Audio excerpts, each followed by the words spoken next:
Pues se llama La lengua de los abuelos.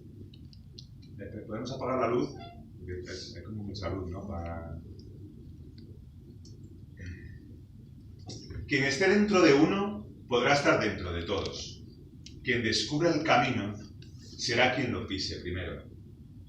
Tendrá entonces la huida la forma de tu pisada, la cara oculta de un extremo, el impulso necesario para dejar atrás el suelo.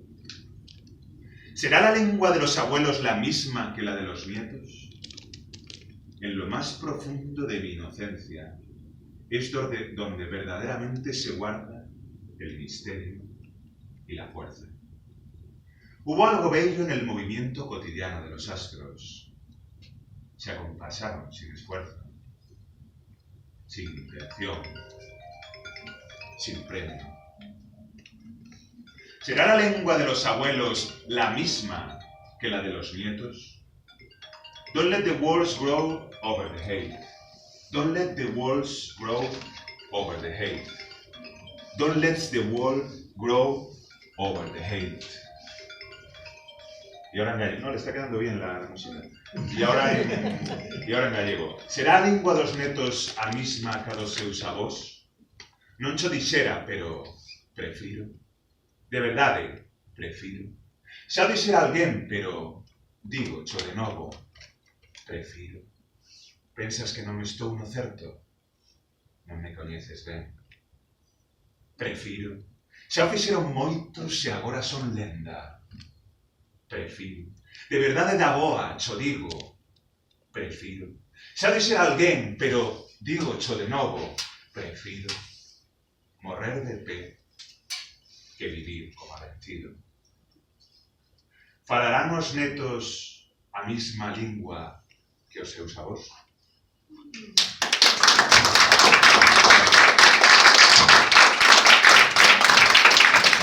Alquer Certain, que es un autor colombiano y reside en Nueva York desde los años 60, donde se desempeña como traductor en 5 idiomas. Su obra poética, dramática y narrativa ha sido distinguida con numerosos galardones. Es autor de 6 poemarios, una noveleta, 6 obras de teatro, cuentos, ensayos y relatos. En 2010, Press New York publicó Tríadas, compilación de su narrativa breve, y Mañana Ayer, compilación de su poesía. Gracias, Miguel, por estar con nosotros. Buenas tardes. Como dijo Alejandro, sí, tengo muchos años de vivir aquí en Nueva York, desde los años, primero en los años 60 y luego desde 1976. Viví un año en España, viví en la Complutense, por eso mis estudios aquí, casi toda mi obra literaria ha sido escrita en Nueva York. He vivido más de la mitad de mi vida aquí en Nueva York, soy originalmente de Colombia. Y he escrito varios libros, 6 poemarios, un libro de narrativa breve que se llama Triacas, que reúne toda mi obra hasta ese momento, en 2010, narrativa con una novela corta. Hace 2 años escribí una novela bastante larga, que va a salir publicada el año que viene, en Colombia. Y en mi parte, la dramaturgia, he escrito 6 obras de teatro, una en inglés, las otras 5 en español. Una de ellas ganó el Premio Nacional de Dramaturgia en el repertorio español. El premio consistía en la producción y dinero contante. Yo pensaba leer, pero veo que no hay una revista física. No, de hecho en la pantalla tenemos el texto, si quieres ver el fragmento. Yo lo puse en una página que yo creé en Facebook, y también existe la visita al website, porque el cuento es uno de los últimos cuentos que yo he escrito y es completamente diferente a los cuentos anteriores que se inscriben dentro de la tradición anglosajona del cuento, que es el cuento breve, 6-10 páginas. Este cuento tiene 5.000 palabras, alrededor de 20 páginas. Y yo tengo varios cuentos así que con el tiempo se convertirán en un libro.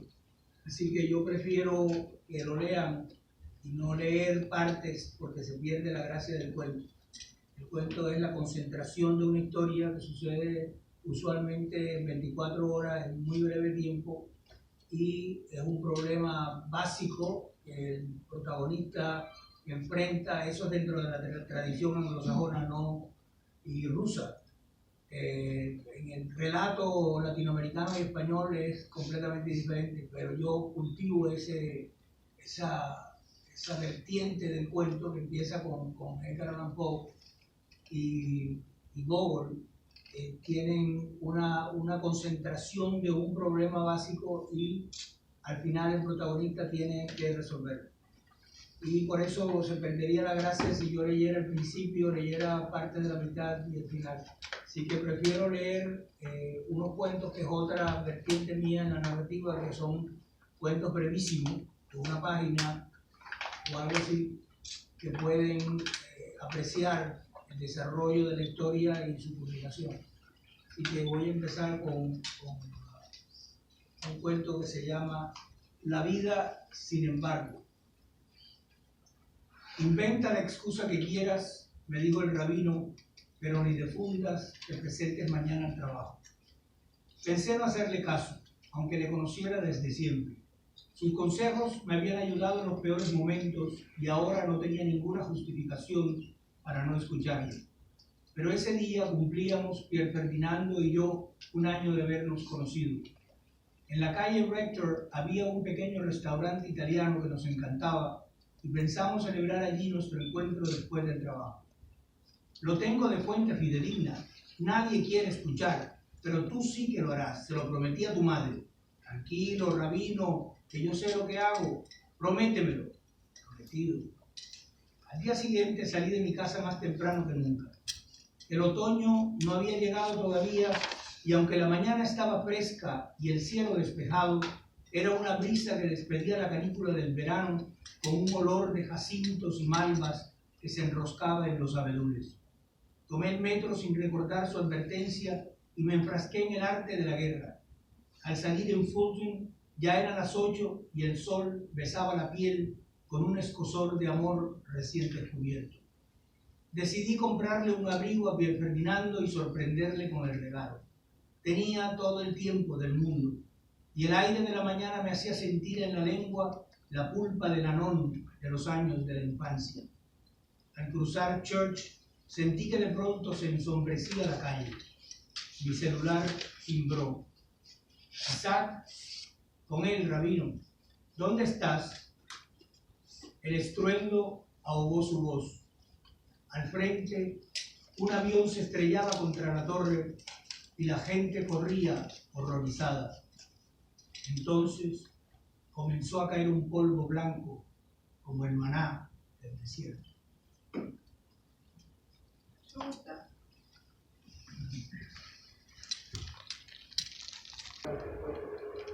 Abrazaba el vino, me sentaba sobre una mesa de roble y me miraba lánguidamente, tratando de descifrar mis pensamientos en las llamas sucias.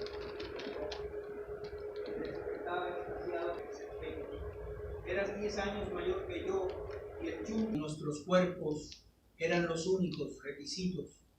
Tú creías en la música, en la obligación de un ritornelo. Yo a veces me despertaba enloquecido en medio del desorden de las sábanas y despotricaba contra el mundo, tratando de recuperar la cordura en las visiones pavorosas de mi infancia, en la iluminada necesidad del verbo. Tú insistías en creer que yo estaba poseído por el diablo. Sin embargo, fuiste tú quien nunca pudo comprender mi condición de libertad, mi emancipación de tus requilorios burgueses. Mis orines en la mesa de la élite nunca fueron apreciados. Tus celos, en verdad, me tornaron monstruoso y mórbido. Aquel pistoletazo puso término a lo que ya había muerto definitivamente en nuestros cuerpos.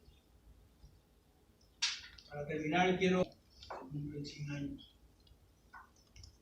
Viene tu sombra, Cuando saliste de Santa Isabel de las Lajas, con el giro de la tómbola surgió tu encrucijada, el salto a México y tu fusión con Dámaso. Sus cobres seguían a Machito y tú en medio de ellos, con la boina hacia atrás bien enfundada, dejando ver tus cabellos apretados, tu tez canela, tu bigote perfectamente recortado, tu inmensa sonrisa blanca, tus cejas arqueadas, tu traje de pachuco y el eterno habano en los labios. Entonabas tus canciones como solo tú has podido hacerlo. No importaba que las letras fueran anodinas, tu voz suave, precisa, forjaba fuegos artificiales con las emociones y te burlabas entre dientes, parodiando el mundo con humor, saltando entre la música, frenético, elástico como un mimo, vertiginosa y sin embargo controlado, tu voz sedosa de tenor en medio de la percusión afrocubana. ¿Y tú cómo estás? Encantado de la vida, el mambo volviendo las locas con la banda gigante. Tus sílabas saltan, explotan y retumban suavemente en las notas que le siguen. Bárbaro del ritmo, Beni, guaracheando con el bobo de la yuca. Te vas pa'l pueblo porque hoy es tu día. Los cobres de Dámaso estableciendo un diálogo con tus timbres inauditos. Salta, Beni, brinca, gira como un trompo, Yoruba y Congo cortando caña en el central. No, Pérez Prado, que me provoca. Te vas echando un pie por el campo, moreno único, cántame a la vida, baila en el guateque, ven y gira, gira, gira con la guajira en el tambor, tu voz se lanza ebria, repiqueteando sobre los cueros. ¡Qué bárbara, Beni! Vamos al vacilón, Beni, sigue para siempre con tu nota, sonero mayor.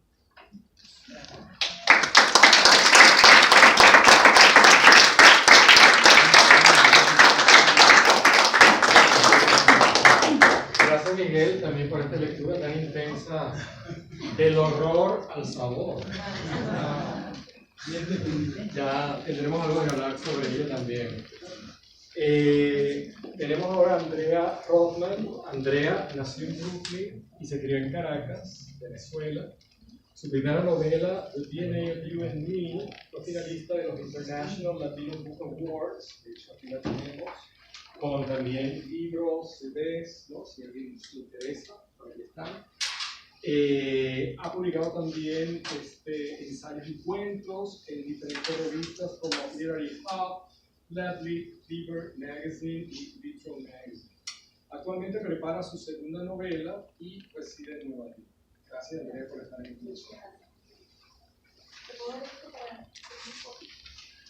Todos han sido en inglés, todos. Este es mi primer evento en español.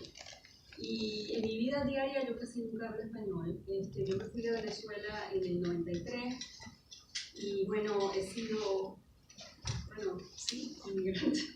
Casi, aunque nací aquí, pero me crié en Venezuela, en Caracas. Y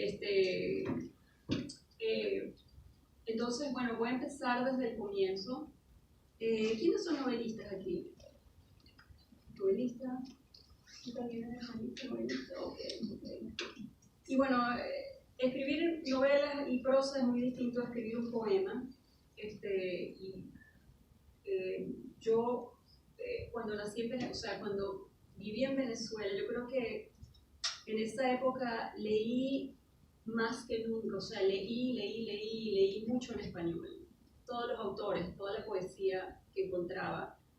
Y cuando me fui, empecé a leer en inglés. Y hoy en día escribo solamente en inglés, no escribo en español. Y, a ver, yo en realidad mi carrera no ha sido de escritora, sino de científica. Y cuando yo estudié ciencias en Venezuela y cuando me fui vine para Estados Unidos y aquí, o sea, emprendí una carrera como científica que la dejé hace algunos años cuando tuve a mis hijos y desde ese momento es que realmente empecé una carrera literaria como novelista y empecé a escribir y fue bastante difícil escribir en inglés, pero como vivía aquí dije, bueno, tengo que escribir en inglés. Y escribir esta novela tardé, yo creo que desde que puse la primera palabra en la página, hasta que el día que la publicó mi editorial fueron 9 años.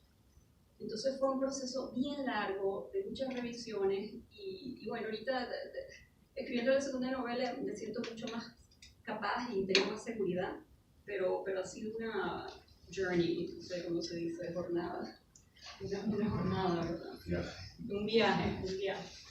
Pero otra cosa bien interesante que me pasó aquí hoy en día es que me encontré con Dina Di Donato. Dina Di Donato, yo no la veía de verdad hace 30 años. O sea, 30 años. ¿Sí? 30 años que yo no veía a Dina Di Donato. Y llegué aquí y pensé, oye, no tengo nada, todo el mundo va a leer en español, yo lo que tengo es inglés. Yo quisiera tener yo estuve en un taller en Venezuela, estaba hablando con Alejandro y Marta. Estuve en un taller en Venezuela en el 89 y publiqué 2 libros. ¿Y quién pudiera publiqué 2 cuentos en un libro en ese taller de las voces nuevas? ¿Quién pudiera tener esos cuentos? Bueno, así como un sueño, o sea, aparece Dina, que no tiene 30 años. Y me esto, y me dice, mira, aquí están tus 2 cuentos. O sea, es una cuestión como de un sueño que salió, y bueno, lo quiero leer porque realmente es muy motivador y un momento bastante emotivo. Entonces quiero leer un poco en inglés y un poco en español. Y realmente yo no tengo, o sea, yo no sé, yo perdí el hilo realmente cuando me fui de Venezuela. No entiendo ni me acuerdo de lo que estaba escribiendo. Dina me dijo, no, pero tú sabías lo que estaba escribiendo. Tú sabías exactamente, pero no sé si hay una comunalidad entre lo que yo escribo hoy y lo que escribí antes. Pero bueno, voy a dejar que ustedes sean los jueces aquí y voy a leer un poquito de cada libro. Voy a empezar con la novela.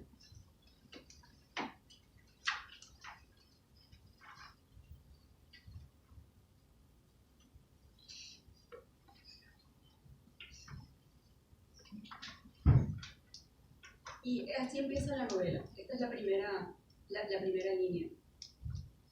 Smell is an illusion, my father used to tell me.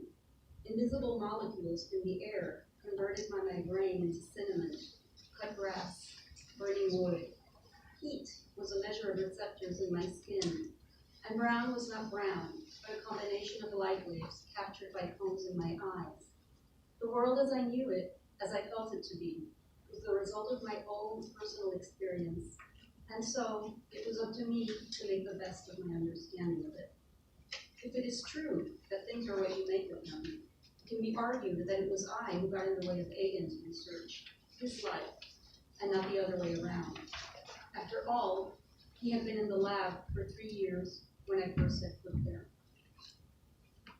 La novela es una retrospectiva, se trata de una científica que va a un laboratorio, ella es del Midwest, de Illinois, y va a un laboratorio muy famoso en Nueva York a hacer un tipo de investigación. Y la competencia en ese laboratorio es enorme. Y este es el momento de su vida en que ella tiene que surgir y que encontrar un proyecto de investigación y tener un grant, y qué sé yo, y establecerse en el mundo académico. Y el libro se trata de eso, pero en realidad el libro es una historia de amor, porque en esa trayectoria de ella conoce a un chico que trabaja en el mismo laboratorio y terminan siendo competidores. Y en base, a raíz de toda esa competencia, ella va a tener que decidir al final qué es más importante para ella, su carrera como científica o su amor por él. ¿Sí? Bueno, el libro. Que gracias a Dina lo voy a leer ahorita. Ok. A ver, si es muy largo, a ver, son 3 páginas. ¿Es muy largo? No, ok. Después del almuerzo, doña Gloria penetró su cuarto oscurecido por ventanas cubiertas con cortinas dobles para tomar la siesta del mediodía, que había sido inventada, según ella siempre decía, para resguardarse del sol inclemente, más que para asegurar una buena digestión. No obstante, a esa hora, una ola de sopor invadía obstinadamente todos los cuartos de la casa, el porche, las trinitarias del patio trasero, el garaje y la zona verde, donde hasta el loro enmudecía y las ramas de los árboles frutales esperaban paralizadas la brisa de la tarde. Recostó con resignación falsa su cabeza milenaria cubierta por una capa de pelitos plateados sobre 3 almohadas blandas, y sus manos pecosas descansaron en cruz sobre su pecho, mientras enrollaba entre 10 dedos desgastados un rosario elástico de piedritas pulidas y pálidas. Extendió ambas piernas a lo largo de su cama y las cruzó a nivel de los pies, cubiertos hasta los tobillos por zapatos tiesos con tacones gruesos, como cubos que rozaban de vez en cuando un pedazo de pared recién pintada. A lo lejos se podía divisar el sonido de una batería flotando entre melodías desfasadas, provenientes del único cuarto con aire acondicionado, ubicado en el piso de arriba, justo sobre el techo de su cuarto, donde sus nietos se encerraban con un grupo de adolescentes para discutir con demencia los últimos conjuntos musicales y sorber Coca-Cola semicongelada. Pero a esa hora del día, doña Gloria permanecía impávida ante cualquier perturbación que no proviniera de su propia cabeza, completa de personajes heterogéneos, donde se confundían nombres de recién nacidos con los de difuntos que habían muerto hace casi un siglo, historietas superpuestas y acontecimientos separados por décadas aislados los unos con los otros, construyendo relatos ininteligibles, conversaciones confusas que se habían ido acumulando sin pausa a lo largo de sus 80 años de vida. A medida que las pastillas de información confusa giraban alborotadamente en torno a oraciones repetitivas y somnolientas, se iban distribuyendo como por inercia y por cierto orden en un espacio y tiempo apropiado, hasta disolverse por completo en su mente, como un terrón de azúcar en un vaso con agua. Entonces predominaba un sueño lúcido, y podía recordar voluntariamente y con detalles cualquier cosa que quisiera. Durante esa siesta soñó con Aragua de Barcelona, el pueblo donde había transcurrido su infancia y parte de su adolescencia, hasta que se casó, más por deber que por amor, con un primo que la trajo a la capital.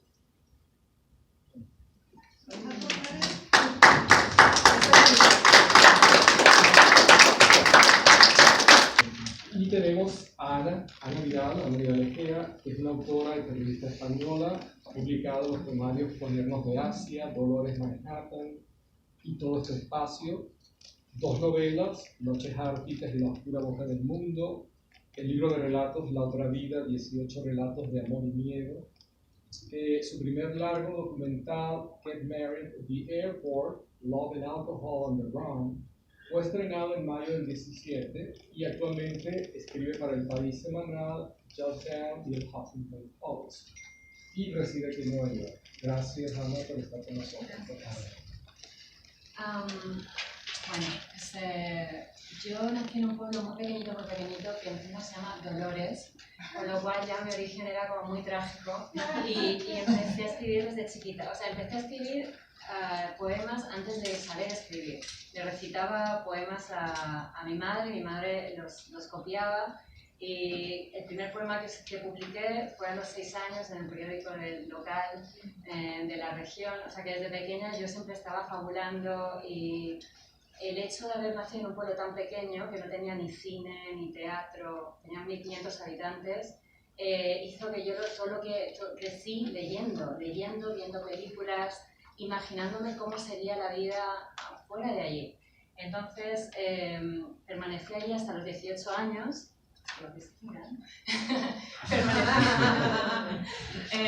Me quedé allí hasta los 18 años, que era como la edad en la que me podía escapar, y ya nunca más regresé. Entonces había acumulado tantas ganas de conocer el mundo que viví muy rápido, muy deprisa, hice todo muy rápido porque sentía que había perdido el tiempo, sentía que no había podido hacer todo lo que otras personas habían hecho. Entonces recuerdo en la universidad que me veía 2 películas por día para tener conocimiento de todos los clásicos y recuperar todo un poco. Y viajé mucho. Entonces me fui a Madrid con una beca, todo lo conseguí gracias a los estudios. O sea, mi familia es clase media, o sea que nunca he contado, o sea, me han apoyado siempre, pero no económicamente. Entonces me fui a Madrid, estudié en Madrid y terminé la carrera en Finlandia. Y en Finlandia escribí mi primera novela que se llamaba Noches árticas, y cuenta la historia entre un homosexual y una heterosexual que se enamoran, y habla de cómo es posible amar sin amar con el cuerpo. O sea, cómo el amor y el romanticismo está en en la literatura, en la historia que cada uno va creando sin que haya una necesidad de consumarla. Entonces es una novela que tardé en publicar porque eran solo 2 personajes. Entonces las editoriales me decían, invéntate más. Y yo decía, no, porque todo, o sea, lo interesante de la historia es que es ese ambiente opresivo de que no hay nada más en el mundo que la otra persona. Pero siempre he mantenido la poesía, gané el premio de la Casa Encendida, de la Fundación Caja Madrid, luego relato corto, me quedé finalista del Premio Jóvenes Talentos de Planeta y a partir de ahí pues fui escribiendo más. Publiqué Dolores Manhattan, que era un poemario bilingüe que narra, es una autobiografía, desde que me fui de Dolores hasta que llegué aquí, pasando por distintos países. Estuve también un tiempo viviendo en Argentina y en Uruguay, otro tiempo en Escocia. Después me vine a Miami y fue mi primera toma de contacto con Estados Unidos. Me vine cuando la crisis empezó en España, en el 2008, que se tiraban los de las inmobiliarias, se suicidaban y todo porque no sabían cómo pagar las deudas y teníamos una tasa de paro altísima. Yo había terminado la tesis doctoral también muy deprisa, por eso que os decía que tenía la necesidad de vivir. Entonces la terminé con 25 años, era la más joven de mi universidad. Hice una tesis doctoral sobre literatura comparada, pero mi tesis era sobre teatro contemporáneo. La hice sobre Angélica Líder, que ahora en ese momento no era conocida, tenía 40 años, y los directores de tesis te lo ponen muy difícil, porque normalmente quieren que hagas tesis de Calderón de la Barca, de Shakespeare, y para mí no había nada que me aburriera más, porque yo lo que quiero es hacer algo útil, y no algo que haya hecho ya la gente. Entonces abrir camino es muy difícil, es más fácil seguir la corriente. Es muy difícil, pero es lo más interesante para mí. Y al final lo luché mucho y el director de la universidad fue mi director de tesis. Y luego dio la casualidad de que esta persona sobre la que hice la tesis, que era desconocida, ganó todos los premios. O sea, se ganó el Premio Nacional de Literatura, o sea, de Teatro, el Premio Europeo. Y entonces, gracias a eso, la tesis se convirtió en un material de consulta relevante. O sea que en ese sentido, cuando le hacen una entrevista a ella, lo que siempre me piden que la haga yo por haber hecho ese primer trabajo inicial sobre ella, que es muy raro hacer una tesis sobre alguien de 40 años. Angélica Líder, por si la queréis revisar, es maravilloso. Y después me vine, nada más sacarme la tesis, no había trabajo en España y conseguí venir con el Ministerio de Asuntos Exteriores a trabajar como programadora cultural en el Centro Cultural de España en Miami. Entonces están los Institutos Cervantes y luego los centros culturales. Entonces estuve ahí 2 años y me encantaba el trabajo porque traíamos a gente maravillosa, pero Miami no es una ciudad muy cultural, entonces la gente prefería irse a la playa, entonces era un poco frustrante. Y después de 2 años decidí venirme a Nueva York. Y en Nueva York he estado trabajando durante 5 años como profe en la universidad, tengo aquí alguna alumna. Profe en la universidad, estuve en Fordham y estuve en casi todas las CUNY. Y fueron años que recuerdo que me encantaba porque aprendí muchísimo de los alumnos, de lo variopintas que eran las clases y fue muy interesante. Y a partir de ahí ya conseguí trabajos en Univision, luego en Google, ahora estoy en una empresa como directora de contenido en español y luego compatibilizo todo con el periodismo porque yo soy periodista.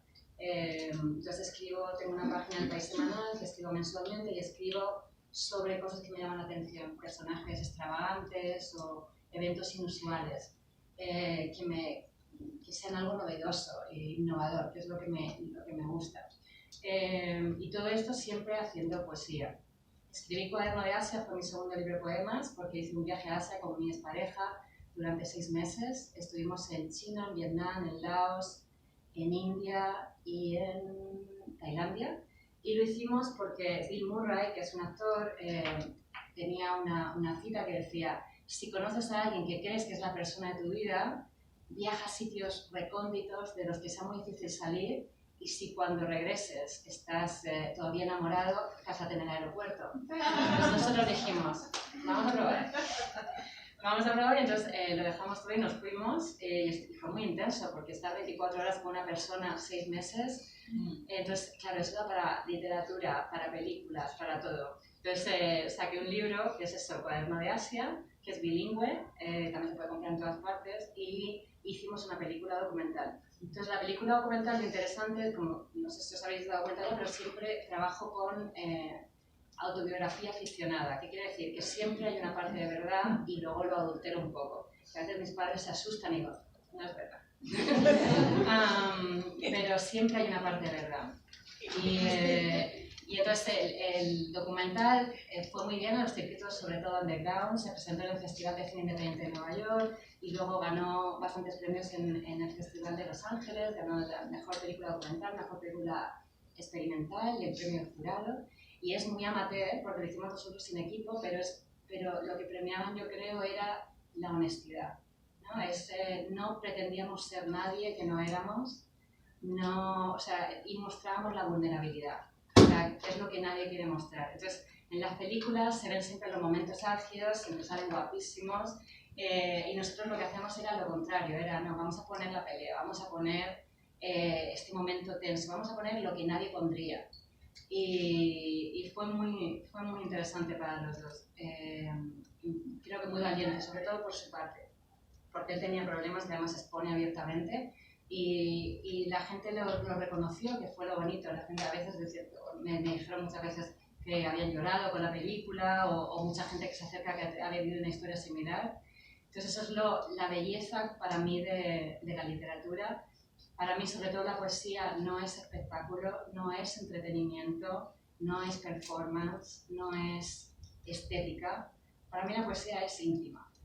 Es íntima y es más de tú a tú. Es algo que yo leo en soledad mejor porque a veces el poema es muy intenso y necesitas tu ritmo y tu releer algunas frases. Es algo muy privado también. Entonces, pero es confesional.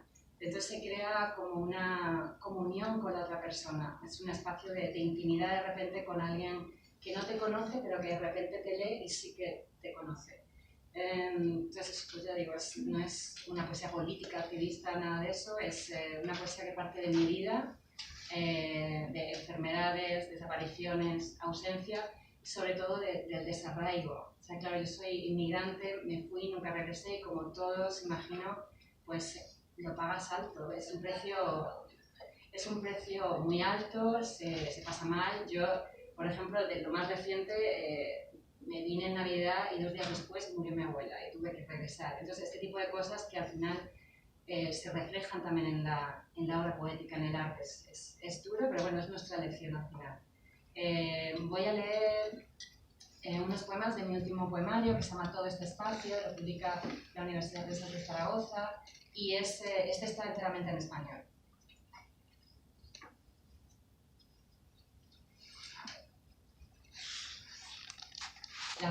No preguntarme nada. He visto que las cosas, cuando buscan su curso, encuentran su vacío, dice Federico García Lorca. Y ahora empiezo yo. Tuve conciencia de ser un gran vacío, de haberme convertido en un abismo, en un pozo, en algo inllenable.